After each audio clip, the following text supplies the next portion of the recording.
بسم الله الرحمن الرحيم. الحمد لله رب العالمين.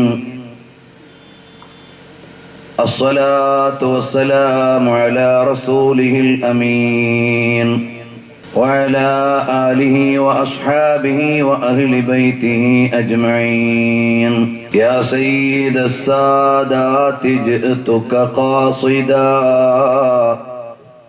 أرجو رضاك وأحتمي بحماك.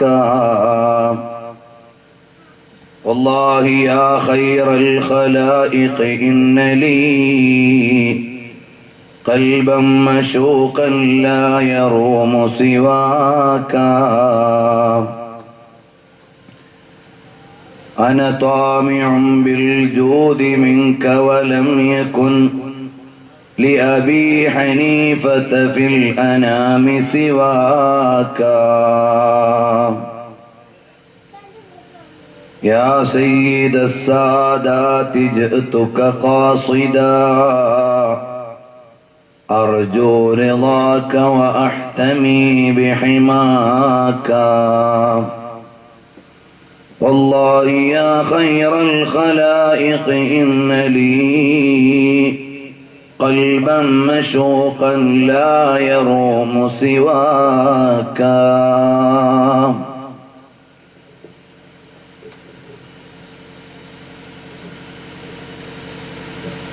സർവാദരണീയരായ സത്യവിശ്വാസികളെ, അള്ളാഹുവിന്റെ മഹത്തായ അനുഗ്രഹത്താൽ പരിശുദ്ധമായ ഇസ്ലാമിക വിജ്ഞാനം പറയുന്നതിനും അറിയുന്നതിനും വേണ്ടി സംഘടിപ്പിച്ചിട്ടുള്ള വേദിയിലാണ് നാം ഉള്ളത്. ഇന്ന് വിശുദ്ധമായ ഇസ്ലാമിന്റെ പ്രമാണങ്ങളുടെയും നിദാനങ്ങളുടെയും ചരിത്ര വസ്തുതകളുടെയും മാനദണ്ഡത്തിൽ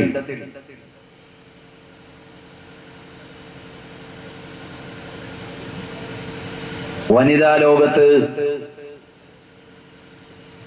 സ്ത്രീ സംബന്ധമായ വിഷയങ്ങളിൽ പരിശുദ്ധമായ ഇസ്ലാമിന്റെ കാഴ്ചപ്പാടും ഒരുപാട് തെറ്റിദ്ധരിപ്പിക്കപ്പെടുകയും തെറ്റായ വായനകൾക്ക് വിധേയമാവുകയും ചെയ്യുന്ന ഇസ്ലാമിക സ്ത്രീത്വത്തിന്റെ ശരിയായ പ്രാമാണിക തലത്തെ വളരെ ലളിതമായും ഹ്രസ്വമായും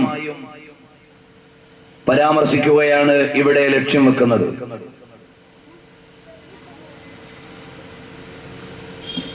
ഇസ്ലാമിനെ സംബന്ധിച്ചിടത്തോളം മറ്റു ചില ദർശനങ്ങളെ പോലെ സ്ത്രീ അപശബ്ദയാണെന്നോ അവഗണിക്കപ്പെടേണ്ടവളാണെന്നോ പരിഗണിക്കപ്പെടേണ്ടതല്ലെന്നോ എന്ന കാഴ്ചപ്പാട് ഇസ്ലാമിനില്ല.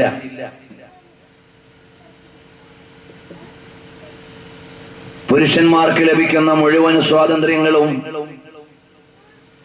അതേ അനുപാതത്തിൽ തന്നെ സ്ത്രീകൾക്ക് ലഭിക്കണം എന്ന കാഴ്ചപ്പാടും ഇസ്ലാമിന് അവതരിപ്പിക്കാൻ കഴിയില്ല. കാരണം അല്ലാഹു സുബ്ഹാനഹു വ തആല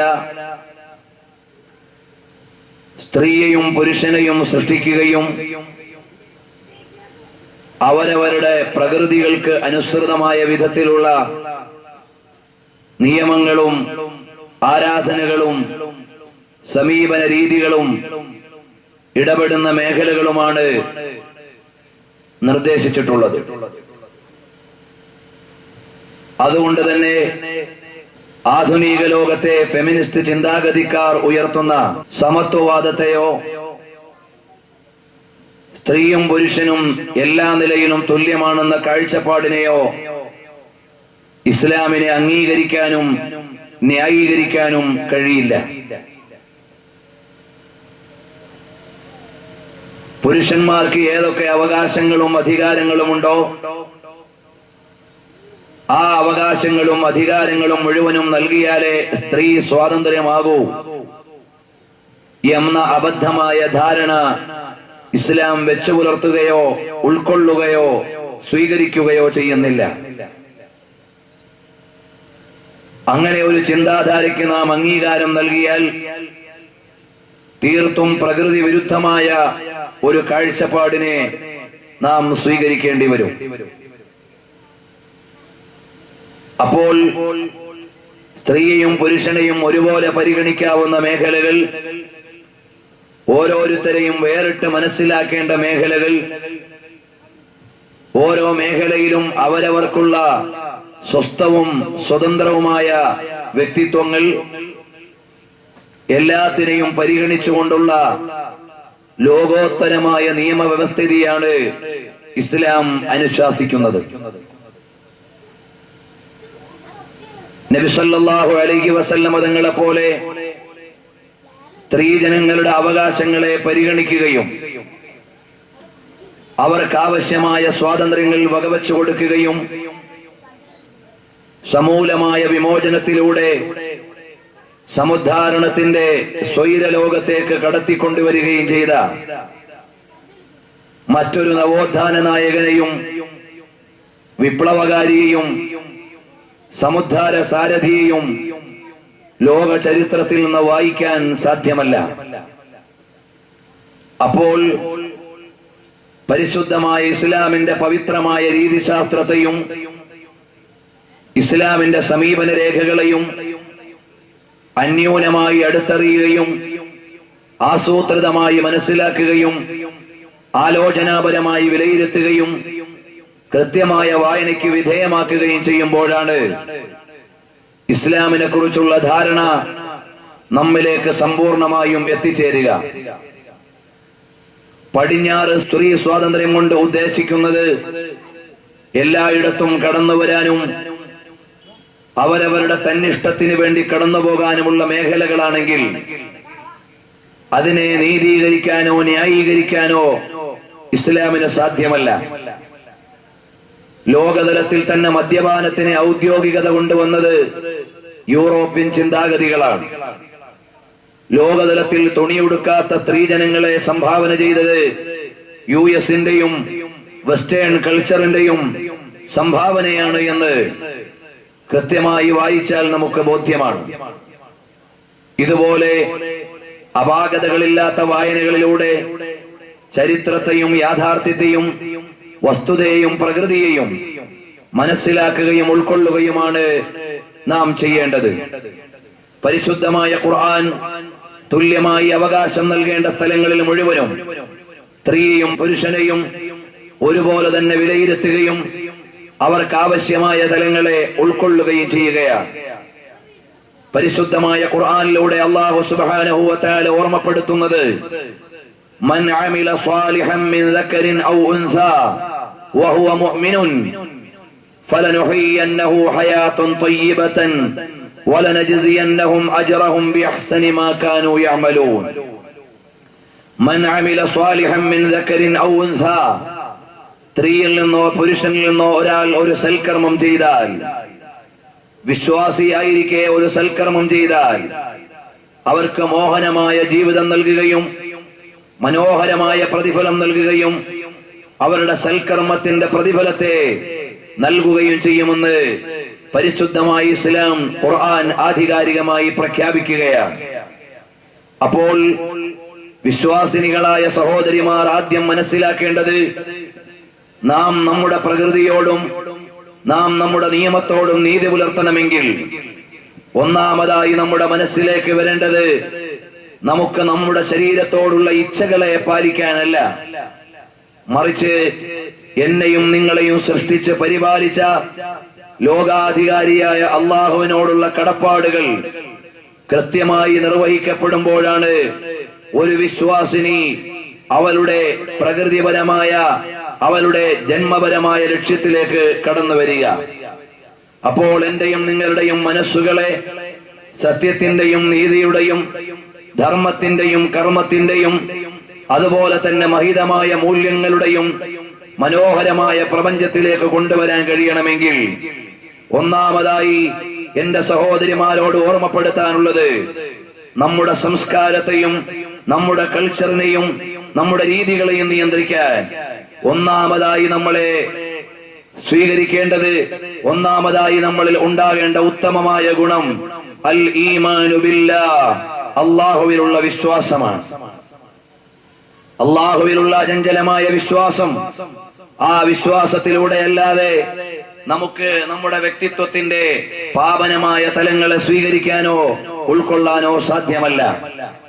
അപ്പോൾ നമ്മുടെ പേഴ്സണാലിറ്റി അതിന്റെ കൃത്യമായ ധർമ്മം നിർവഹിക്കണമെങ്കിൽ ഒന്നാമതായി വേണ്ടത് ലാ ഇലാഹ ഇല്ലല്ലാഹ് മുഹമ്മദുർ റസൂലുള്ളാഹ് അഫ്ളലു മാ ഖുൽതു അന വന്നബിയ്യൂന മിൻ ഖബ്ലി ലാ ഇലാഹ ഇല്ലല്ലാഹ്. ഞാനും എന്റെ മുൻഗാമികളായ ജനങ്ങളും അമ്പിയാക്കന്മാരും ഞാനും എന്റെ മുൻഗാമികളായ പ്രവാചക പരിശ്രേഷ്ഠന്മാരും പറഞ്ഞതിൽ വെച്ച് ഏറ്റവും ഉദാത്തമായ വാചകമേതാണ്? ലാ ഇലാഹ ഇല്ലല്ലാഹ്.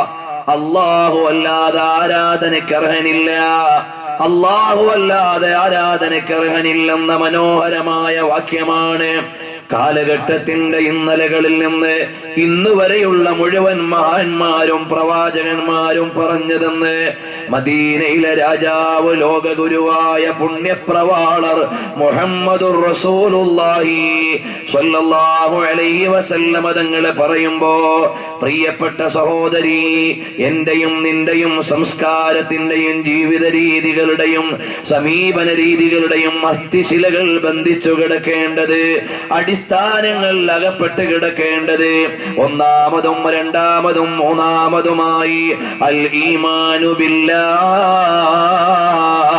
അല്ലാഹു മൗജൂദുൻ ഖദീമുൻ ബാഖി മുഖാലിഫുൽ ലിൽ ഖൽഖി ഫിൽ ഇത്ലാഖി. ഈ ലോകത്തെ മുഴുവനും നിയന്ത്രിച്ച് പരിപാലിച്ചു കൊണ്ടുപോകുന്ന സംവിധായകനാരാണ്? പരിപാലകനാരാണ്? ലോകാധികാരിയായ അല്ലാഹു ആണ്. 5 നേരത്തെ നിസ്കാരത്തിന് വേണ്ടി കൈകെട്ടി നിന്നുകൊണ്ട് ഫാത്തിഹ ഓതുമ്പോ പൊന്നു പെങ്ങളെ നമ്മൾ ഓതുന്നത് എന്താണ്? അൽഹംദുലില്ലാഹി റബ്ബിൽ ആലമീൻ. ലോകമാകമാനമുള്ളതിനെ നിയന്ത്രിച്ച് പരിപാലിച്ചു കൊണ്ടുപോയെന്ന പരിപാലകനായ അല്ലാഹുവേ, നിനക്കാണ് സർവ സ്തോത്രങ്ങളുമെന്ന മഹിതമായ പ്രഖ്യാപനത്തിന്റെ വരിഷ്ഠമായ വചനമാണ് നിന്റെ അധരങ്ങളിൽ നിന്ന് ഹൃദയം തൊട്ട് മന്ത്രിക്കുന്നതെങ്കിൽ ആ ലോകാധികാരിയായ അല്ലാഹുവിനുള്ള അചഞ്ചലമായ വിശ്വാസമാണ് ഒരു വിശ്വാസിനിയുടെ അടിസ്ഥാന ഗുണമായി വരേണ്ടത്. ആ ഈമാൻ ഉണ്ടെങ്കിലേ, ഈമാൻ എന്ന അടിസ്ഥാന ഗുണമില്ലാത്തവർക്ക് രക്ഷയില്ല. അല്ലാഹു സുബ്ഹാനഹു വ തആല നമ്മുടെ ആരാധനകൾ, നമ്മുടെ കർമ്മങ്ങൾ, നമ്മുടെ രീതികൾ എല്ലാം സ്വീകരിക്കണമെങ്കിൽ അതിന്റെ അടിസ്ഥാന ഗുണം അല്ലാഹുവിലുള്ള വിശ്വാസമാണ്, പടച്ചവനിലുള്ള വിശ്വാസമാണ്. ഈ വിശ്വാസമില്ലാത്തവർ എത്ര സൗന്ദര്യമുള്ളവരാണെങ്കിലും, എത്ര സമ്പത്തുള്ളവരാണെങ്കിലും, എത്ര ആഢ്യത്വമുള്ളവരാണെങ്കിലും, എത്ര അംഗീകാരമുള്ളവരാണെങ്കിലും, എത്ര ഔദ്യോഗികതകൾ ഉള്ളവരാണെങ്കിലും അവർക്ക് പാരത്രിക ലോകത്ത് വിജയമില്ലെന്ന് പരമയാഥാർത്ഥ്യത്തെയും പ്രാപഞ്ചിക സത്യത്തെയും ഏറ്റെടുക്കാനുള്ള മനസ്സാണ് ആദ്യമായി മോളെ നിന്റെ മനസ്സിലേക്ക് വരേണ്ടത്. അതുകൊണ്ടാണ് നവജാത ശിശുവിന് ആദ്യമായി കേൾക്കാൻ നമ്മൾ വിളിക്കുന്നത് അല്ലാഹു അക്ബർ, അല്ലാഹു അക്ബർ. ഒരു കുട്ടി ജനിക്കുന്ന സമയത്ത് ആദ്യം കേൾക്കേണ്ടത് സിസ്റ്റർമാരുടെ കമന്റ് അല്ല, ഡോക്ടേഴ്സിന്റെ കൊട്ടേഷൻ അല്ല. ആദ്യമായി കേൾക്കേണ്ടത് അല്ലാഹു എന്ന പരിശുദ്ധമായ വാചകമാണ്. അല്ലാഹു എന്ന പരിശുദ്ധമായ വാക്ക്, അല്ലാഹു അക്ബർ എന്ന പരിശുദ്ധമായ വാചകം, ഈ വാചകമാണ് ആദ്യമായി പൊന്നുമോന്റെ കൽബിലേക്ക്, അവന്റെ മെമ്മറിയിലേക്ക് കടന്നു വരേണ്ടത്. ഇന്ന് പക്ഷേ നമ്മുടെ പ്രിയപ്പെട്ട സഹോദരിമാർ അലമുറയിട്ട് പ്രസവ സമയത്ത് വേദനിച്ചുകൊണ്ട് നിലവിളിക്കുമ്പോൾ അവർക്ക് പശ്ചാത്തലങ്ങളും പരിസരങ്ങളും മുഴുവനും മറന്നു പോവുകയാണ്. ആധുനിക പ്രസവ രീതികളുടെ നടുവിൽ നിന്നുകൊണ്ട് നമ്മുടെ ഉമ്മമാര് പ്രസവിക്കുമ്പോ നമ്മുടെ മക്കൾക്ക് അല്ലാഹ് എന്ന് കേട്ട് ജനിക്കാനുള്ള നിയോഗമില്ലാതെ വന്നിരിക്കുകയാണ്. കാരണം നമ്മളെ ഗർഭിണിയാണെന്ന് അറിയുന്നത് മുതൽ മൾട്ടി സ്പെഷ്യാലിറ്റി മെഗാ സൗകര്യങ്ങളുള്ള വലിയ ഹോസ്പിറ്റലിലേക്ക് പോകാൻ മത്സരിക്കുന്നവരാണ്. ഹോസ്പിറ്റല് വലുതാകും തോറും സംസ്കാരം കുറഞ്ഞുകൊണ്ടാണ് വരിക. ജനിച്ച കുട്ടിയെ മണിക്കൂറുകൾ കഴിഞ്ഞ് കയ്യിലേക്ക് കിട്ടിയിട്ട് കാര്യമില്ല. ആദ്യമായി അവന്റെ മനസ്സിലേക്ക് വരേണ്ട പവിത്ര വചനമേതാണ്? ലോകാധികാരിയായ അള്ളാഹുവിന്റെ പേരാണ്. അതുകൊണ്ട് മോളെ, നീ ഒരു കോച്ചിങ് നേടിയിട്ടാണ് പ്രസവിക്കാൻ പോകേണ്ടത്. ഇന്നത്തെ കാലത്ത് മിക്ക കേസുകളും ഹോസ്പിറ്റലിലേക്ക് പോവാ. സഹോദരിമാരെ സംബന്ധിച്ചിടത്തോളം അവർക്ക് നോർമൽ പ്രസവം കിട്ടിയില്ലെങ്കിലും പ്രശ്നമില്ല എന്നിടത്തേക്ക് എത്തിയിരിക്കുകയാണ്. കൂടുതൽ ആളുകളും അങ്ങനെ റിക്വസ്റ്റ് ചെയ്യുന്നു, ഞങ്ങൾക്ക് നോർമൽ വേണ്ട, ഞങ്ങൾക്ക് സിസേറിയൻ മതി. എന്നാ നൊന്ത് പറ്റൂ എന്ന വേദനയില്ലല്ലോ.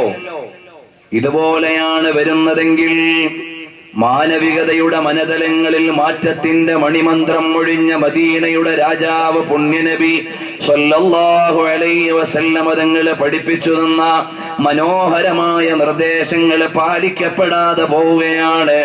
ആദ്യമായി പൊന്നുമോളുടെ കൽബിലേക്ക് വരേണ്ടത് അല്ലാഹ് എന്ന വിശുദ്ധ വാക്കാണ്. മോളെ, അതിന് നീ പ്രസവിക്കാൻ പോകുന്നതിന് മുമ്പ് ഒരു കോച്ചിങ് നീ സ്വീകരിച്ചിരിക്കണം. അതെന്താണ്? എന്റെ ഗർഭാശയത്തിൽ നിന്ന് കുഞ്ഞ് പുറത്തേക്ക് വന്നു എന്ന് ബോധ്യമാകുന്ന ഉടനെ നീ നിലവിളിക്കുന്നതിന്റെ ഇടയിലാണെങ്കിലും അല്ലാഹ് എന്നൊന്ന് വിളിച്ച് കരയാൻ പഠിക്കണം മോളെ. അപ്പോ നിന്റെ നവജാത ശിശു കേൾക്കുന്നത് ഉമ്മാന്റെ വായിൽ നിന്നു തന്നെ അല്ലാഹ് എന്ന മന്ത്രമാണ്. അങ്ങനെ ആദ്യം അല്ലാഹ് കേട്ട് എന്റെ മോൻ ജനിക്കട്ടെ, എന്റെ മോള് ജനിക്കട്ടെ, എന്റെ സന്താനം ലോകത്തേക്ക് വരട്ടെ. നമ്മുടെ മനസ്സിലേക്ക് കരയുമ്പോ അല്ലാഹ് വിളിക്കാൻ പഠിച്ചാൽ മതി. എന്നാൽ എനിക്കൊരു ഓമന പിറന്നു എന്ന് ബോധ്യം വരുന്ന സമയത്ത് അല്ലാഹ് എന്ന് അലമുറയിട്ടുകൊണ്ട് കരയുന്ന സമയമാണെങ്കിലും ആദ്യമായി മോൻ കേൾക്കുന്നത്, മകള് കേൾക്കുന്നത് അല്ലാഹ് എന്ന വാചകമായാൽ ഇനി ഒരല്പസമയം വാങ്ങുകൊടുക്കാൻ വൈകിപ്പോയാലും അവന്റെ ബ്ലാങ്കായ മനസ്സിലേക്ക് ലോകത്ത് നിന്ന് ആദ്യമായി കേൾക്കുന്ന വചനം അത് അള്ളാഹുവിന്റെ പേരായി മാറിയാൽ ഖുദാ കാ നാം ലിഖ് ദേനാ, നബി കാ നാം ലിഖ് ദേനാ, കൈ കുഫ്റോं के झंडा है उधर इस्लाम लिख देना. അപ്പോൾ നബി സല്ലല്ലാഹു അലൈഹി വഅലിഹി വസല്ലം തങ്ങളെ പഠിപ്പിച്ച മഹത്തായ നിർദ്ദേശം, അതായത് ഒരു നവജാത ശിശുവിന്റെ കാതിലേക്ക് ആദ്യം കേൾക്കേണ്ടത് അള്ളാഹുവിന്റെ നാമമാണ്, പടച്ചവന്റെ പേരാണ്. അങ്ങനെ ഇന്നത്തെ സാഹചര്യങ്ങളിൽ അങ്ങനെ പേര് കേട്ട് ജനിക്കാൻ സാഹചര്യമില്ലെങ്കിൽ അഥവാ വാങ്ങുകൊടുക്കാൻ കയ്യിൽ കിട്ടുമ്പോഴേക്ക് ഒരുപാട് മന്ത്രങ്ങളും കമന്റുകളും കേട്ട് കഴിഞ്ഞു പോകുമെങ്കിൽ ഉമ്മമാരെ, നിങ്ങൾക്ക് നല്ല ഒരു ഹോംവർക്ക് ഉണ്ടായിരിക്കണം. എന്റെ മോൻ, എന്റെ മോള് ആദ്യമായി കേൾക്കുന്നത് അല്ലാഹ് എന്ന വചനമാകണമെന്ന് നിർബന്ധമായ ഒരു നിഷ്ഠ നിങ്ങളുടെ മനസ്സിൽ വന്നാൽ ഇൻഷാ അല്ലാഹ് നമുക്ക് മാറ്റി എഴുതാൻ കഴിയും. ഇത് പറയുമ്പോ എത്ര സഹോദരിമാരാ ബോധത്തോടെ പ്രസവിക്കുന്നത്? അഥവാ സർജറി ആയിപ്പോയാൽ എന്താ ചെയ്യാ എന്നൊരാശങ്ക നിങ്ങളുടെ മുമ്പിൽ ഉണ്ടാകാം. പഴയകാല രീതികളിൽ നിന്ന് നമ്മൾ മാറി, അള്ളാഹുവിനെ കുറിച്ചുള്ള വിചാരങ്ങളിൽ നിന്ന് മാറി. ഗർഭാവസ്ഥയിലുള്ള സഹോദരിമാര് അവർക്ക് ദീനിയായ ചിട്ടകളും മര്യാദകളും ഒക്കെ പോയി. അവരെ സംബന്ധിച്ചിടത്തോളം മെഡിസിനും ഗൈനക്കോളജിസ്റ്റും മാത്രമേ ഇതിന് പരിഹാരമുള്ളൂ എന്നിടത്തേക്ക് ആത്മീയമായ രീതികളിൽ നിന്ന് മാറിയതാണ് വലിയ പ്രശ്നം. നിങ്ങൾ ആലോചിച്ചു നോക്കൂ, ആരുടെയും പെർമിഷൻ ഇല്ലാതെ കടന്നു വന്ന അഥവാ ഭൗതികമായ ഒരു സംവിധാനങ്ങളുടെയും സമ്മതമില്ലാതെയാണ് 4ാമത്തെ മാസമാകുമ്പോ ഉമ്മാന്റെ ഗർഭാശയത്തിലേക്ക് ആത്മാവ് കടന്നു വരുന്നത്. ഒരു ഗൈനക്കോളജിസ്റ്റിനോടും ചോദിക്കൂല, ഒരു സൈക്കാട്രിസ്റ്റിനോടും ചോദിക്കൂല, ഒരു കാർഡിയോളജിസ്റ്റിനോടും ചോദിക്കില്ല, ഒരു ENT സ്പെഷ്യലിസ്റ്റിനോടും ചോദിക്കൂല. നേരെ അള്ളാഹുവിന്റെ കൽപ്പന പ്രകാരം ആ പള്ളയിൽ കിടക്കുന്ന മാംസപിണ്ഡത്തിലേക്ക് ആത്മാവ് കടന്നു വരുമ്പോൾ ആത്മാവിന്റെ ഭാഷ ഒരു മെഡിക്കൽ കോളേജിലും പഠിപ്പിക്കുന്നില്ല. ഒരു ഗൈനക്കോളജിസ്റ്റും ഏതെങ്കിലും ഒരു മേഖലയിൽ നിന്ന് ആത്മാവിന്റെ ഭാഷകളെ സ്പെഷ്യലൈസ് ചെയ്തുകൊണ്ട് പഠിച്ചു വരുന്നില്ല. അതുകൊണ്ടൊരു പെണ്ണ് പ്രസവിക്കാൻ പ്രയാസപ്പെട്ടാൽ ഒന്നുകിൽ മിക്കവാറുമുള്ള കേസുകൾ കുട്ടി തല തിരിഞ്ഞു കിടക്കുന്നതിന്റെ പേരിൽ നോർമൽ പ്രസവം നടക്കുന്നില്ല. തല കീഴായി കിടക്കുമ്പോഴേ നോർമൽ പ്രസവം നടക്കൂ. അതുകൊണ്ട് കാല് കീഴോട്ടാക്കിയിട്ടാ കിടക്കുന്നത് കുട്ടിയെങ്കിൽ ഡോക്ടർ പറയും അല്പസമയം കൂടി വെയിറ്റ് ചെയ്യാം, അല്ലെങ്കിൽ ചിലപ്പോ കുട്ടിക്കോ അല്ലെങ്കിൽ തള്ളയ്ക്കോ പ്രശ്നമായിരിക്കും, അതുകൊണ്ട് സിസേറിയൻ നടത്തിയേ പറ്റും. ഇവിടെ 2 മാർഗങ്ങൾ മാത്രമാണ് സാക്ഷാൽ ഗൈനക്കോളജിസ്റ്റിന്റെ കയ്യിലുള്ളത്. ഒന്നെന്താണ്? ഗർഭാശയം തുറന്ന് കുഞ്ഞിനെ പുറത്തേക്ക് എടുക്കുക. രണ്ടാമത്തേത് പ്രസവിക്കേണ്ട സ്ഥലത്തുകൂടി ഒരു ഉപകരണം ഗർഭാശയത്തിലേക്ക് കടത്തിയിട്ട് കുട്ടിയുടെ തല പിടിക്കുക, ഇങ്ങ് വലിച്ച് പുറത്തേക്ക് എടുക്കുക. അത് കുറച്ചൊക്കെ അപകടകരമായ രീതിയാണ്. ചില ഹോസ്പിറ്റലുകളിലൊക്കെ ഞങ്ങളുടെ സ്ഥാപനത്തിൽ വരുന്നവരെല്ലാം നോർമൽ ഡെലിവറിയാണ് എന്ന് പറയാൻ ഇത്തരം മാർഗങ്ങൾ സ്വീകരിക്കുകയും കുഞ്ഞ് ബ്രെയിനിലെ അല്ലെങ്കിൽ തലയിലെ വെയിനുകൾക്ക് കേടുവന്നിട്ട് മന്ദബുദ്ധികൾ വരെ ആയിപ്പോയ റിപ്പോർട്ടുകൾ നമ്മൾ വായിച്ചിട്ടുണ്ട്. അപ്പൊ ഈ 2 മാർഗങ്ങളെ യഥാർത്ഥത്തിൽ ഒരു ഭൗതികനായ ഡോക്ടറുടെ കയ്യിലുള്ളൂ. എന്നാൽ ഈ കുട്ടിയുടെ ഉള്ളിലുള്ള ഡ്രൈവറോടെന്ന് പറയണം, കുട്ടിയെന്ന് പറഞ്ഞാൽ ഒരു ബോഡിയാണ്. ഈ ബോഡിയുടെ ഉള്ളിൽ ഒരു ഡ്രൈവർ ഉണ്ട്, അതാണ് ആത്മാവ്. ആ ആത്മാവ് ടെലസ്കോപ്പിൽ തെളിയില്ല, ആ ആത്മാവ് സ്കാനറിൽ തെളിയില്ല, ആ ആത്മാവ് എക്സ്റേയിൽ വരില്ല. അങ്ങനെ ഉപകരണങ്ങളുടെ കണ്ണുകൾക്ക് കണ്ടുപിടിക്കാൻ പറ്റാത്ത ആത്മാവെന്ന നിഷ്ഠമായ സാധനം ആ ആത്മാവ് നിക്ഷേപിച്ചത് അല്ലാഹുവാണ്. ആ ആത്മാവിനോടൊന്ന് പറയണം, അല്ലയോ ആത്മാവേ, നീ ബോഡി ഒന്ന് തിരിച്ചിടാൻ പറയണം.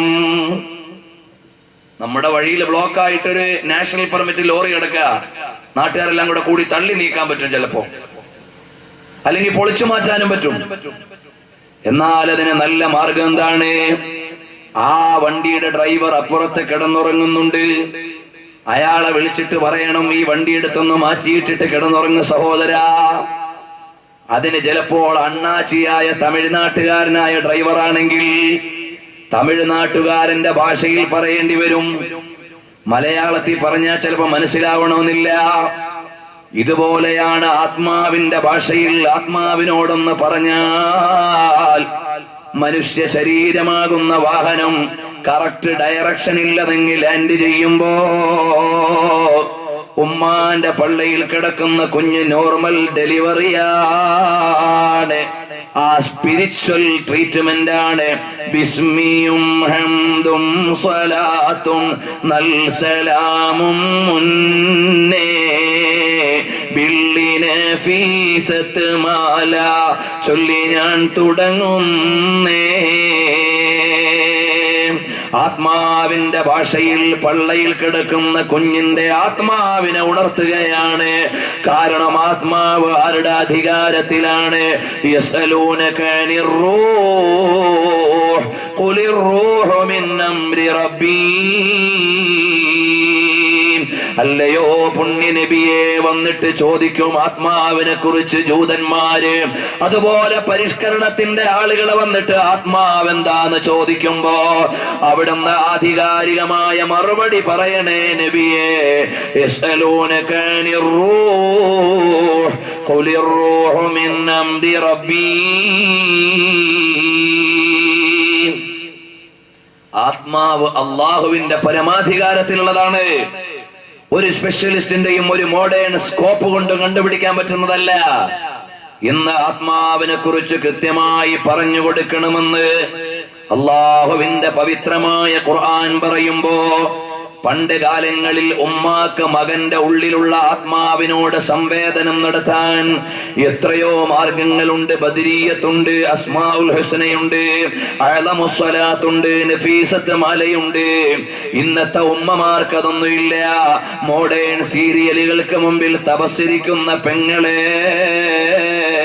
നിന്റെ പള്ളയിൽ വളരുന്ന കുഞ്ഞിന്റെ ആത്മാവിനോട് നിനക്ക് ബന്ധമുണ്ടോ? നമ്മൾ മെറ്റീരിയലൈസ് ചെയ്ത് കളഞ്ഞു, നമ്മൾ ശാരീരികവൽക്കരിച്ചു കളഞ്ഞു, നമ്മൾ മോഡേണൈസ് ചെയ്ത് കളഞ്ഞു, നമ്മൾ ആധുനികവൽക്കരിച്ചു കഴിഞ്ഞു. നമ്മൾ ഡോക്ടേഴ്സിന്റെ പരിധിയിലേക്ക് മാത്രം വിട്ടുപോയി. അള്ളാഹുവിന്റെ ആത്മീയമായ നിയന്ത്രണങ്ങളെ നാം മനസ്സിലാക്കിയില്ല. മരിച്ചു കിടക്കുന്ന ഒരാൾ, അയാളുടെ അടുക്കൽ ലോകത്തുള്ള മുഴുവൻ സ്പെഷ്യലിസ്റ്റുകളെയും വിളിക്കുക. ഹലോ മിസ്റ്റർ ENT സ്പെഷ്യലിസ്റ്റ്, നിങ്ങൾ ഏതൊക്കെ അവയവങ്ങളാ പരിശോധിക്കണത്? ആ അവയവങ്ങൾ മുഴുവൻ ഈ മയ്യത്തിലുണ്ടോ നോക്കെ. എല്ലാം ഉണ്ട്. കാർഡിയോളജിസ്റ്റിനെ വിളിച്ച് ചോദിക്കുക, നിങ്ങൾ പരിശോധനാ വിധേയമാക്കുന്ന ഹാർട്ട് എവിടെയുണ്ട്? ഈ ബോഡിയിൽ ഉണ്ട്. അങ്ങനെ ഹ്യൂമൻ ബോഡിയുമായി ബന്ധപ്പെട്ട, മനുഷ്യ ശരീരവുമായി ബന്ധപ്പെട്ട് ഇന്നേ വരെ ഉണ്ടായിട്ടുള്ള മുഴുവൻ സ്പെഷ്യലിസ്റ്റുകളെയും വിളിച്ചാൽ അവർക്ക് മുഴുവനും പഠിക്കേണ്ട അവയവങ്ങൾ മുഴുവനും അവിടെയുണ്ട്. പക്ഷേ അതിനെ മുഴുവനും പ്രവർത്തിപ്പിക്കുന്ന സാധനം കാണാനില്ല. അത് പറയാൻ ഒരു സ്പെഷ്യലിസ്റ്റും വന്നിട്ടില്ല. ആ സ്പെഷ്യലിസ്റ്റിന് പറ്റാത്തതാണ് ആത്മാവെന്ന് പറയുന്നത്. ശാസ്ത്രം അതിന്റെ പരിധിയിലേക്ക് വന്നിട്ടില്ല. അപ്പൊ ഏത് സ്പെഷ്യലിസ്റ്റിനെയാ? മിംസിലെയോ കിംസിലെയോ നിംസിലെയോ ലോകത്തുള്ള എല്ലാവരെയും കൊണ്ടുവന്നോ? എന്നാലും അവരവർക്ക് മുഴുവനും പഠിക്കേണ്ട അവയവങ്ങൾ ആ ശരീരത്തിലുണ്ട്. പക്ഷേ ആ അവയവങ്ങൾക്ക് മുഴുവനും പവർ നൽകുന്ന, ആ അവയവങ്ങൾക്ക് മുഴുവനും ചലനം നൽകുന്ന, ആ അവയവങ്ങളെ മുഴുവനും ചലിപ്പിച്ചുകൊണ്ടിരിക്കുന്ന ആ കൃത്യമായ ആത്മാവിനെ കാണാനില്ല. കാരണം അതാരുടെയും പെർമിഷനോടെ വന്ന് കയറിയതല്ല, അള്ളാഹുവിന്റെ അധികാരത്തിൽ വന്ന് കയറിയതാണ്. ഉമ്മാന്റെ പള്ളയിൽ കിടക്കുന്ന മാംസപിണ്ഡത്തിലേക്ക് ആത്മാവ് വന്ന് കയറിയപ്പോ ഗൈനക്കോളജിസ്റ്റിനോട് ചോദിച്ചില്ല, അടുത്ത് നിൽക്കുന്ന സിസ്റ്ററോട് ചോദിച്ചില്ല, തൊട്ടടുത്ത് കിടക്കുന്ന ഭർത്താവിനോട് ചോദിച്ചില്ല, എന്തിനേറെ ഗർഭം പേറുന്ന മാതാവിനോട് പോലും ചോദിച്ചില്ല. ഞാൻ എൻട്രി പാസ് തരുമോ, ഞാനൊന്ന് കടന്നോട്ടെ എന്ന് ചോദിച്ചില്ല. ആ ആത്മാവങ്ങ് ഇറങ്ങിപ്പോകാൻ നേരവും ആരോടും ചോദിക്കേണ്ടതില്ല. ലാ യസ്തഖിറൂന സഅതൻ വലാ യസ്തഖ്ദിമൂൻ. ഒരു സെക്കൻഡും മുന്നോട്ടോ പിന്നോട്ടോ ഇല്ല. ഇന്ന് രാവിലെ കൊല്ലത്തേക്കോ മറ്റോ പോകാൻ ഇറങ്ങിയ നമ്മുടെ കോളേജിന്റെ തൊട്ടടുത്തുള്ള മഹല്ല് കമ്മിറ്റിയായ കാട്ടുമുറാക്കൽ മഹല്ല് കമ്മിറ്റിയിലെ മുൻ പ്രസിഡന്റ് ഷാഫി എന്ന സഹോദരൻ ഇന്ന് രാവിലെ റാഹത്തോടെ ആഫിയത്തോടെ വീട്ടിൽ നിന്നിറങ്ങിയതാ. പക്ഷേ ഉച്ചയായപ്പോഴേക്ക് അറ്റാക്ക് വന്നു പോയി. അസറിന്റെ വാങ്ക് വിളിക്കുമ്പോ കബറിൽ കിടത്തി മറമാടി കഴിഞ്ഞു. ഞാനിവിടെ കബറടക്കത്തിന് പോയിട്ടാണ് ഇങ്ങോട്ട് വന്നത്. രാവിലെ ഇറങ്ങി, ഒരുപാട് ആവശ്യങ്ങളും ലക്ഷ്യങ്ങളും വെച്ചിറങ്ങി. പക്ഷേ ദിഖാതു ഖൽബിൽ മർഇ ഖായിലതുൽ ലഹു ഇന്നൽ ഹയാത ദഖായിഖു വസവാനി. നിന്റെ ഹാർട്ടിനെ അല്ലാഹു തആല പ്രോഗ്രാം ചെയ്തത് നിശ്ചിത സമയം ബീറ്റ് ചെയ്യാനാണ്. നിശ്ചിത സമയം ബീറ്റ് ചെയ്യാൻ വേണ്ടിയാണ് നിന്റെ ഹാർട്ടിനെ സംവിധാനിച്ചത്. ആ ഹാർട്ട് പ്രോഗ്രാം ചെയ്തത് അള്ളാഹുവാണ്. അതിന്റെ പ്രോഗ്രാം ചെയ്യുന്ന സമയത്ത് അതിന്റെ കൃത്യമായ എണ്ണം എത്രയാണോ അത് അവസാനിച്ചാൽ അത് നിശ്ചലമായി പോയി. നമ്മളുണ്ടാക്കുന്ന ഉപകരണങ്ങളൊക്കെ കാണാം ഇത്ര അവർ ഉപയോഗിക്കാൻ പറ്റുന്നത്. ഇപ്പൊ നമ്മുടെ വീട്ടിലൊക്കെയുള്ള ഫാൻ ടൈമറുള്ള ഫാനാണ്. എത്ര മണിക്കൂർ ഈ ഫാൻ കറങ്ങണം, അത് കഴിഞ്ഞ് ഓഫ് ആകണം. അരമണിക്കൂർ, 2 മണിക്കൂർ, 3 മണിക്കൂർ അങ്ങനെയുള്ള പ്രോഗ്രാം ചെയ്യുന്ന ഫാൻ ഉണ്ട്. 3-ാമത്തെ മണിക്കൂർ ആകുമ്പോൾ അതവിടെ നിൽക്കും, ഓട്ടോമാറ്റിക് ഓഫ് ആവും. ഇതുപോലെ പ്രോഗ്രാം ചെയ്യുന്ന സംവിധാനങ്ങളാണ്. സാറ്റലൈറ്റുകൾ എത്ര മണിക്കൂർ ഉപരിലോകത്ത് കിടക്കണമെന്ന് പ്രോഗ്രാം ചെയ്തിട്ടുണ്ട്. എത്ര സ്പീഡിൽ ഭൗമാകാശത്ത് നിന്ന് പോകണമെന്ന് സയന്റിസ്റ്റുകൾ പ്ലാൻ ചെയ്തിട്ടാണ് നമ്മുടെ ഉപഗ്രഹങ്ങൾ, സാറ്റലൈറ്റുകൾ ഉപരിലോകത്തേക്ക് വിടുന്നത്. ഭൗമലോകത്ത് എത്ര മണിക്കൂർ, എത്ര സ്പീഡിൽ, എത്ര കിലോമീറ്ററിൽ അത് പോകണം. ശൂന്യാകാശത്ത് എന്നാൽ അതിന്റെ സ്പീഡ് കൺട്രോൾ ചെയ്യാൻ എന്ത് ചെയ്യണം തുടങ്ങിയുള്ളതെല്ലാം പ്രോഗ്രാം ചെയ്തിട്ടാണ് മനുഷ്യൻ അവന്റെ ഉപകരണങ്ങളെ വിടുന്നതെങ്കിൽ ഓരോ ഉപകരണത്തിന്റെയും അതിന്റെ കപ്പാസിറ്റി എത്ര അവേഴ്സ് ആണെന്ന് കൃത്യമായി വെച്ചിട്ടുണ്ട്. എന്നാൽ മനുഷ്യനെ പ്രോഗ്രാം ചെയ്ത് പടച്ചു തന്ന അല്ലാഹു ജല്ല ജലാലുഹു അവൻ തീരുമാനിച്ചു പോയി, വവ്വാക്കാവിലെ അബ്ദുറഹ്മാന്റെ മകൾ ആയിഷ എന്ന് പറയുന്ന പെണ്ണ് ഇത്ര ദിവസമാണ് ഇവിടെ ജീവിക്കേണ്ടത്, അവളുടെ ഹാർട്ട് ഇത്ര പ്രാവശ്യമാണ് ബീറ്റ് ചെയ്യേണ്ടത്, അല്ലാഹ് നിശ്ചയിച്ച് പ്രോഗ്രാം ചെയ്ത് വിട്ടതാണ്. അപ്പൊ അല്ലാഹു തആല നിശ്ചയിച്ച ഡെഡ് ലൈൻ എത്തിക്കഴിഞ്ഞാൽ ഇന്ത്യക്കാൽ ഹോഗി, ലോകത്തോട് വിട പറഞ്ഞു പോയി. ഭർത്താവ് കരഞ്ഞിട്ട് കാര്യമില്ല, കൂട്ടുകാരി നിലവിളിച്ചിട്ട് കാര്യമില്ല, ആരുടെയും രോദനങ്ങൾക്ക് വിലയില്ല, ആരുടെയും വിലാപങ്ങൾക്ക് പ്രസക്തിയില്ല. അതുകൊണ്ട് മോളെ, ആദ്യമായി മനസ്സിലേക്ക് വരേണ്ടത് അൽ ഈമാനു ബില്ലാഹ്. അതുകൊണ്ട് നിന്റെ ജീവിതത്തിന്റെ രീതികളെയും നിന്റെ ശരീരത്തിന്റെ അവസ്ഥകളെയും മുഴുവനും നിയന്ത്രിക്കേണ്ടത് എവിടെയാണ്? വമാ കാന ലിമുഅ്മിനിൻ വലാ മുഅ്മിനത്തിൻ ഇദാ ഖദല്ലാഹു വറസൂലുഹു അൻ യകൂന ലഹുമുൽ ഖിയറതു മിൻ അംരിഹിം വമൻ യഅസില്ലാഹ വറസൂലഹു ഫഖദ് ളല്ല ളലാലൻ മുബീനാ. വമാ കാന ലിമുഅ്മിനിൻ വലാ മുഅ്മിനത്തിൻ, ഒരു വിശ്വാസിക്കും ഒരു വിശ്വാസിനിക്കും പാടില്ല, ഇദാ ഖദല്ലാഹു വറസൂലുഹു, അല്ലാഹുവും അവന്റെ റസൂലും വിധിച്ചു കഴിഞ്ഞാൽ, അയ്യകൂന ലഹുമുൽ ഖിയറതു മിൻ അംരിഹിം, അല്ലാഹും അല്ലാഹുവിന്റെ റസൂലും പറഞ്ഞു തന്ന തീരുമാനത്തിനപ്പുറം വേറെ അവർക്കൊരു ചോയ്സ് ഇല്ല, വേറെ അവർക്കൊരു സെലക്ഷൻ ഇല്ല. വമൻ യഅസില്ലാഹ വറസൂലഹു, അങ്ങനെ അല്ലാഹുവും റസൂലും പറഞ്ഞു തന്ന കാര്യങ്ങൾക്ക് അപ്പുറത്തേക്ക് ഒരാൾ കടന്നുപോയാൽ ഫഖദ് ളല്ല ളലാലൻ മുബീനാ, അവൻ വ്യക്തമായ പിഴവിലാണ്. അപ്പോ ഖുദാ की मर्जी और रसूल अकरम सल्लल्लाहु अलैहि वसल्लम की मर्जी, അല്ലാഹുവിന്റെയും റസൂലിന്റെയും പ്രീതിയാണ് നമ്മുടെ ലക്ഷ്യം. അതുകൊണ്ട് പൊന്നു പെങ്ങളെ, നമ്മുടെ ലൈഫ് ലൈൻ തീരുമാനിക്കേണ്ടത് അല്ലാഹുവും റസൂലുമാണ്. നമ്മുടെ ജീവിതത്തിന്റെ വഴികളെ തീരുമാനിക്കേണ്ടത് അല്ലാഹുവും റസൂലുമാണ്. അല്ലാഹും റസൂലും തീരുമാനിച്ച വഴിക്ക് അപ്പുറത്തേക്ക് പോയാൽ ഫഖദ് ളല്ല ളലാലൻ മുബീനാ, വ്യക്തമായ പിഴവിലേക്ക് അവൻ ആപതിച്ചു പോയി. അപ്പോൾ എന്റെ ഉമ്മമാര്, സഹോദരിമാര് തീരുമാനിക്കേണ്ടത്, എന്റെ വസ്ത്രധാരണം അല്ലാഹ് റസൂൽ എന്ത് പറഞ്ഞു, ഞാൻ എന്ത് ധരിക്കണം, എങ്ങനെ ധരിക്കണം, എപ്പോ ധരിക്കണം, എങ്ങോട്ട് പോകണം, അത് നമ്മൾ തീരുമാനിക്കണം. അല്ലാഹുവിന്റെയും റസൂലിന്റെയും തീരുമാനം എന്തോ അത്. അതുപോലെ തന്നെ ഞാൻ എന്താണ് ഭക്ഷണം കഴിക്കേണ്ടത്, അല്ലാഹും റസൂലും തീരുമാനിക്കണം. അല്ലാഹുവും റസൂലും വിധിച്ചു കഴിഞ്ഞാൽ അതിനപ്പുറത്ത് വിധിയില്ല. ഇന്ന് നോക്കൂ, നമ്മുടെ സഹോദരിമാരുടെയൊക്കെ ജീവിതത്തിൽ വലിയൊരു ദുരന്തമാണ്. മോളെ, ഒന്നാമതായി നിനക്ക് കടപ്പാട് വീടേണ്ടത് ആരോടാണ്? നിനക്ക് ജീവൻ നൽകിയ അല്ലാഹുവിനോടാണ്. അല്ലാഹുവിനോട് നീ വീടേണ്ട കടപ്പാടെന്താണ്? അസ്സലാ, 5 നേരത്തെ നിസ്കാരത്തിൽ നീ വീഴ്ച വരുത്തല്ലേ മോളെ. എന്നാൽ നിന്നെ അല്ലാഹുവിന് പരിഗണനയില്ല. മൻ തറക സ്വലാത്ത സുബ്ഹി ഫഹുവ ഖാരിജുൻ മിൻ ദിമ്മത്തില്ലാഹ്. ഒരാളെ സുബ്ഹി നിസ്കാരം ഒഴിവാക്കിയാൽ അവൻ അല്ലാഹുവിന്റെ നിയന്ത്രണത്തിൽ നിന്ന്, അഥവാ റെസ്പോൺസിബിലിറ്റിയിൽ നിന്ന് അവൻ പുറത്താണ്. സുബ്ഹി നിസ്കാരം ഒഴിവാക്കിയാൽ അല്ലാഹുവിന്റെ റെസ്പോൺസ് ഇല്ല. അപ്പോൾ 7ാം ക്ലാസ്സിൽ പ്രായപൂർത്തിയായ പൊന്നു പെങ്ങള്, അല്ലെങ്കിൽ 8ാം ക്ലാസ്സിൽ പ്രായപൂർത്തിയായ സഹോദരി, 9ാം ക്ലാസ്സിൽ പ്രായപൂർത്തിയായ സഹോദരി, പള്ളിക്കൂടത്തിൽ പഠിക്കാൻ പോകുന്നുണ്ട്. 3 കൊല്ലമോ 4 കൊല്ലമോ പ്രായപൂർത്തിയായ നിലയിലാണ് അവള് പഠിക്കാൻ പോയത്.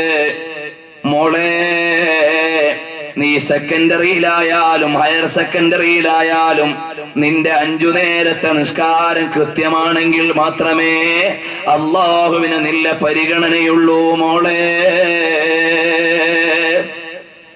SSLCയുടെ റിസൾട്ട് വരുമ്പോ വാപ്പ വരും, എത്ര A+ ഉണ്ട് മോളെ. ഉപ്പാപ്പമാര് പോലും ഇപ്പൊ അത് പഠിച്ചു പോയ കാലമാണ്.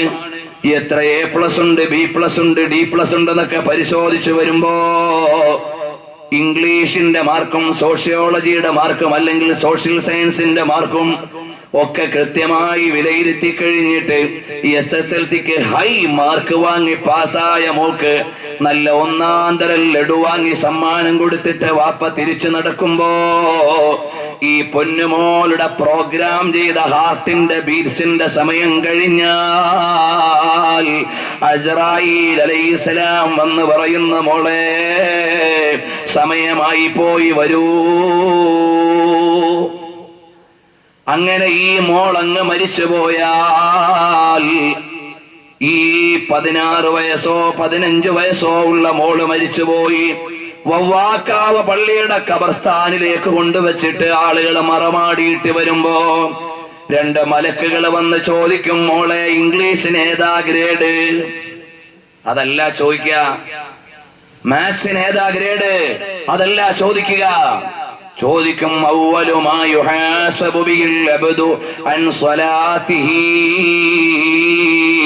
മോളെ, നിന്റെ നിസ്കാരത്തിന്റെ ഗ്രേഡ് എന്താണ് മോളെ? നീ എത്ര ദിവസം ളുഹർ നിസ്കരിച്ചു? നീ എത്ര ദിവസം അസ്ർ നിസ്കരിച്ചു? നീ എത്ര ദിവസം സുബഹി നിസ്കരിച്ചു? നീ എത്ര ദിവസം മഗ്രിബ് നിസ്കരിച്ചു? നിനക്ക് ശുദ്ധിയുള്ള എത്ര ദിവസം നീ കൃത്യമായ നിസ്കാരം നിർവഹിച്ചു എന്ന് അള്ളാന്റെ ചോദ്യം വരും.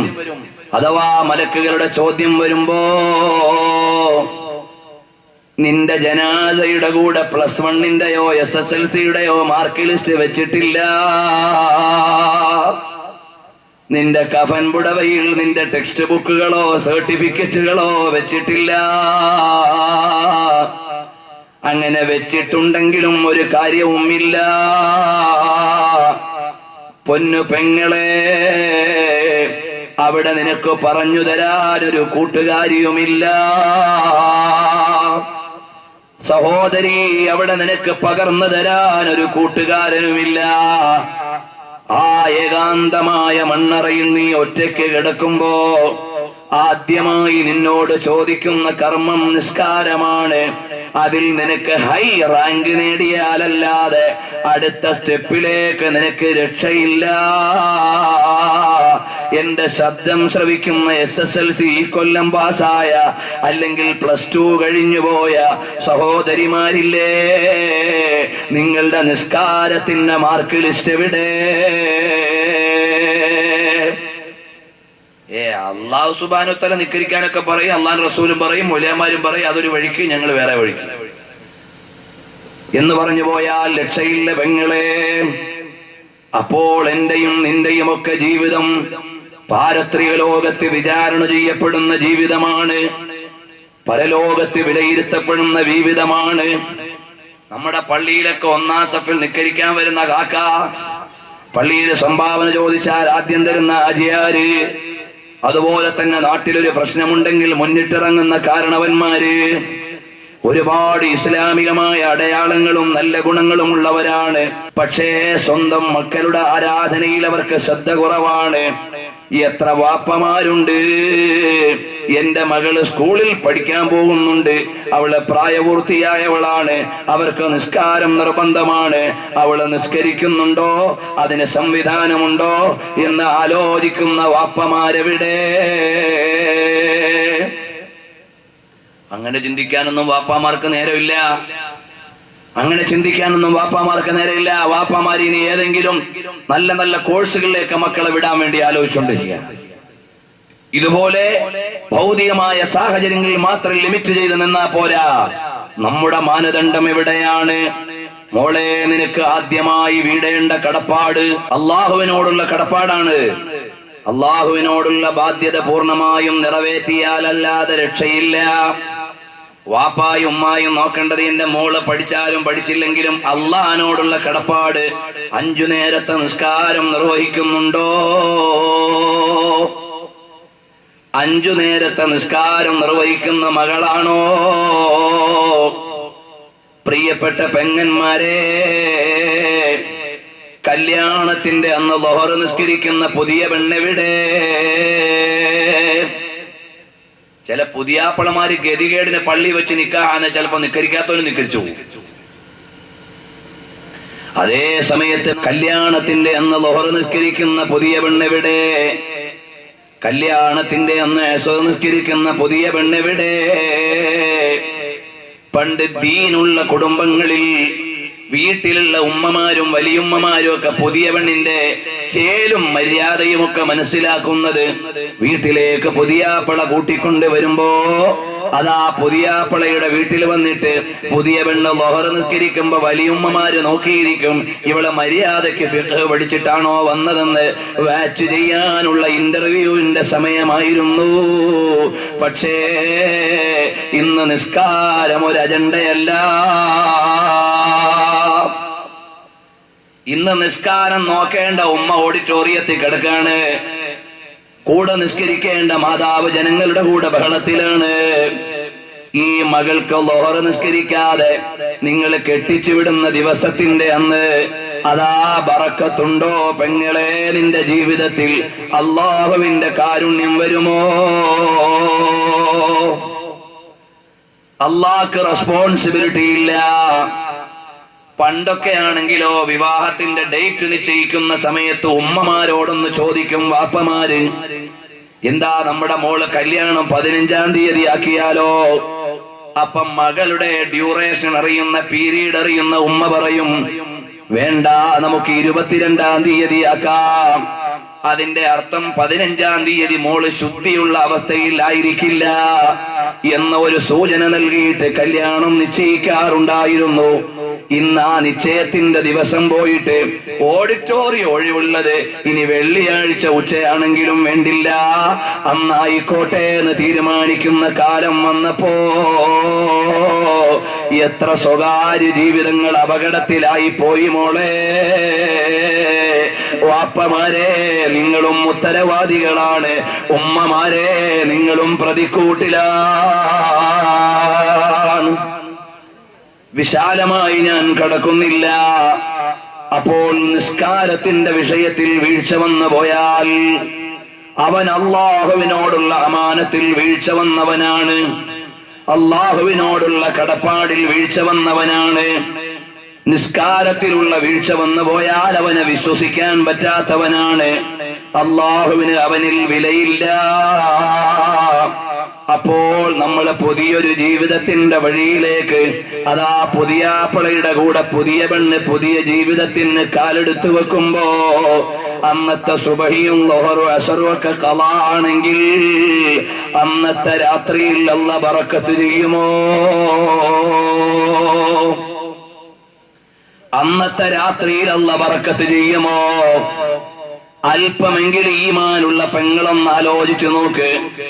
ഇനി വിവാഹം നടക്കേണ്ട പെങ്ങന്മാരൊന്ന് തീരുമാനിക്കേ, ഇൻഷാ അല്ലാഹ് എനിക്ക് നിസ്കാരം നിർബന്ധമുള്ള സമയമാണെങ്കിൽ ഞാൻ എന്റെ കല്യാണത്തിന്റെ അന്നത്തെ ളുഹറോ അസ്റോ അതുപോലെ തന്നെ സുബഹിയോ ഖളാ ആക്കൂലാന്ന് ഒരു പ്രതിജ്ഞ ചെയ്യണേ മോളെ.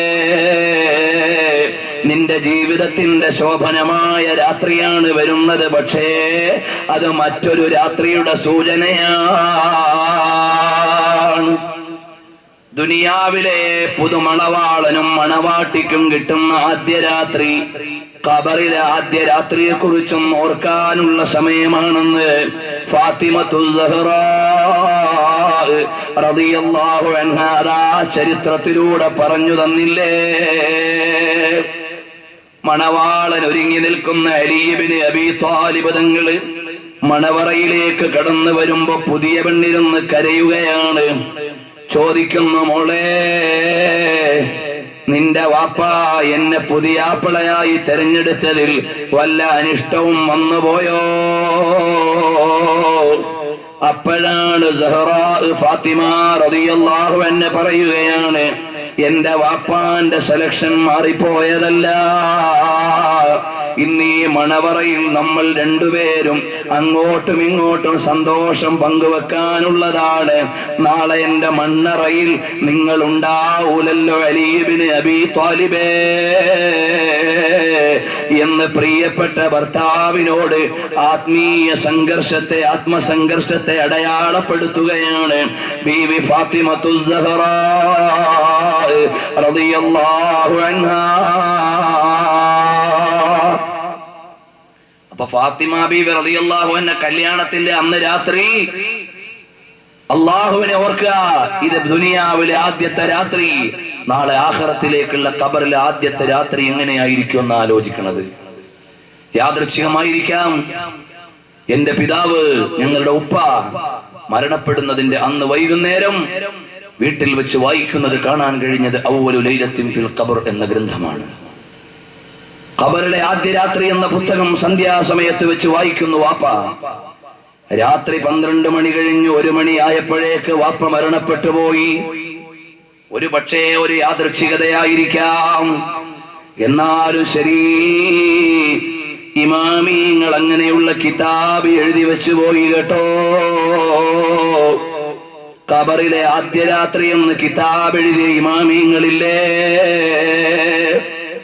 അതാ നമ്മള് മോളെ കെട്ടിച്ചിട്ട് ആദ്യത്തെ ജീവിതത്തിലേക്ക് വിടുമ്പോ അവർക്ക് ആവശ്യമായ മുഴുവൻ സാധനങ്ങളും പെട്ടിയിൽ കരുതി പുതിയാപ്പള കൊണ്ടുവന്നിട്ടുണ്ട്.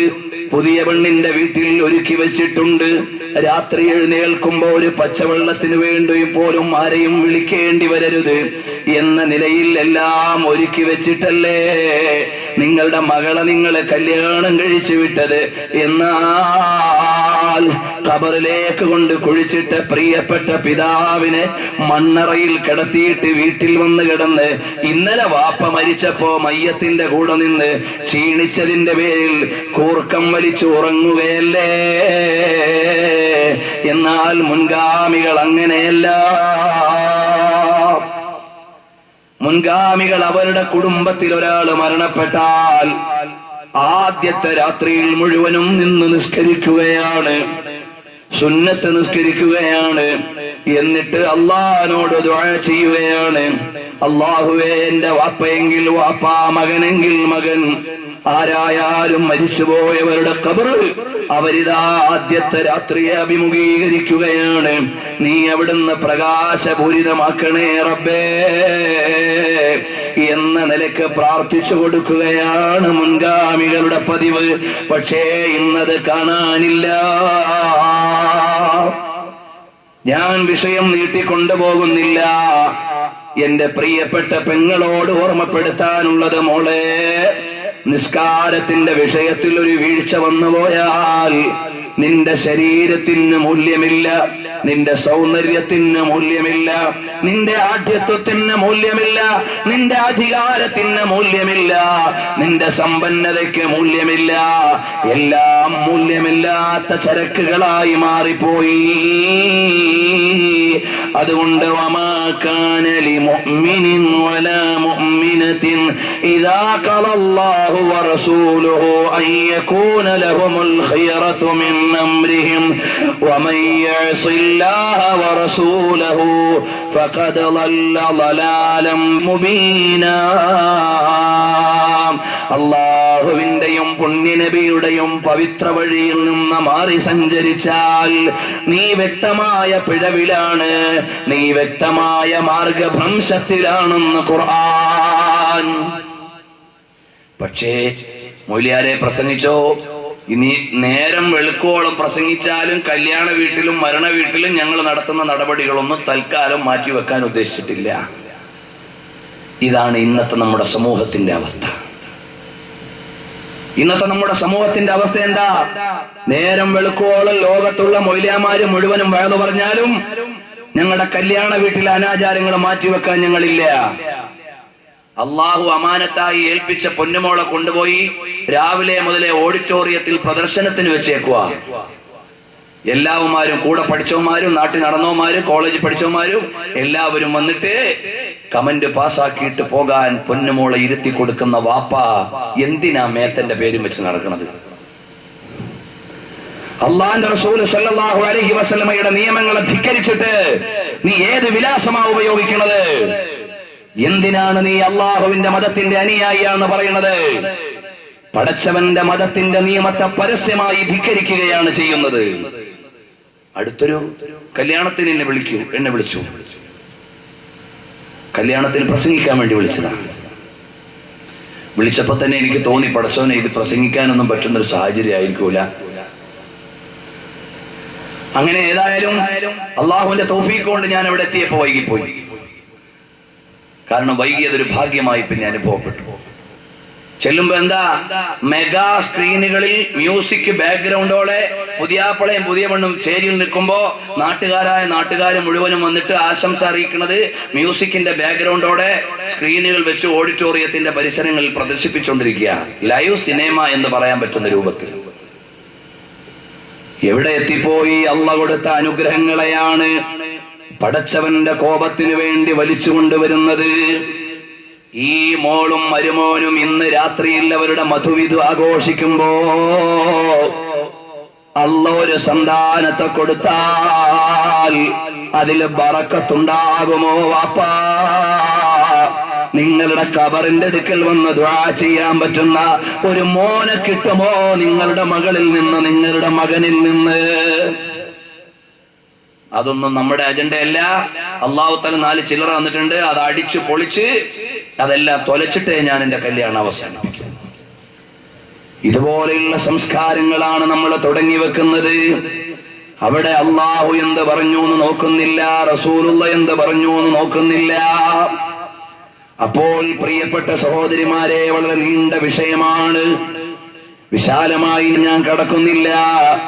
കണ്ടില്ലയോ, ലോക നേതാവായ പുണ്യനബി സല്ലല്ലാഹു അലൈഹി വഅലിഹി വസല്ലം തങ്ങൾ പറയാണ്, ലാ യഖലുവന്ന റജുലുൻ ബിംറഅത്തിൻ ഇല്ലാ വമഅഹാ ദൂ മഹറമിൻ വലാ തുസാഫിറുൽ മർഅതു ഇല്ലാ മഅ ദീ മഹറമിൻ ഫഖാല റജുലുൻ യാ റസൂലല്ലാഹ് ഇന്ന ഇംറഅതി ഖറജത് ഹാജതൻ വഇന്നി കുതിബതു ഫീ ഗസ്വതി കദാ വകദാ. അല്ലാഹുവിന്റെ റസൂൽ സല്ലല്ലാഹു അലൈഹി വസല്ലം തങ്ങൾ പറയാണ്, ലാ യഖലുവന്ന റജുലുൻ ബിംറഅത്തിൻ, ഒരാണും ഒരു പെണ്ണും മാത്രമായി ഒരിക്കലും എവിടെയും ഒറ്റപ്പെടാൻ പാടില്ല.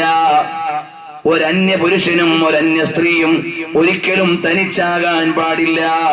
ഇല്ലാ വമഅഹാ ദൂ മഹറമിൻ, അവളുടെ കൂടെ ഒരു മഹ്റമായ വിവാഹബന്ധം അനുവദിക്കപ്പെടാത്ത വിധത്തിൽ ബന്ധമുള്ള ഒരാളില്ലാതെ. വലാ തുസാഫിറുൽ മർഅതു ഇല്ലാ മഅ ദീ മഹ്റമിൻ, അവിടുന്ന് വിവാഹബന്ധം ഹറാമായ ഒരു അടുത്ത ബന്ധുവില്ലാതെ ഒരു പെണ്ണ് യാത്ര ചെയ്യാനും പാടില്ല. ഫഖാല റജുലു യാ റസൂലല്ലാഹ്, അപ്പോ ഒരാള് അള്ളാഹുവിന്റെ റസൂലിനോട് പറയാണ്, നബിയേ, എന്റെ ഭാര്യ ഇതാ ഹജ്ജിന് പുറപ്പെട്ടിരിക്കുന്നു. എന്റെ പേര് ഇസ്ലാമിക സമരമുറയിലെ, ഇസ്ലാമിക സമര സൈന്യത്തിലെ ജിഹാദിന് വേണ്ടിയുള്ള ലിസ്റ്റിൽ എന്റെ പേര് എഴുതിയിട്ടുണ്ട് നബിയേ. എന്റെ ഭാര്യ ഒറ്റയ്ക്ക് ഹജ്ജിന് പോകാൻ പോവാണ് നബിയേ. ഞാൻ എന്തു വേണം നബിയേ?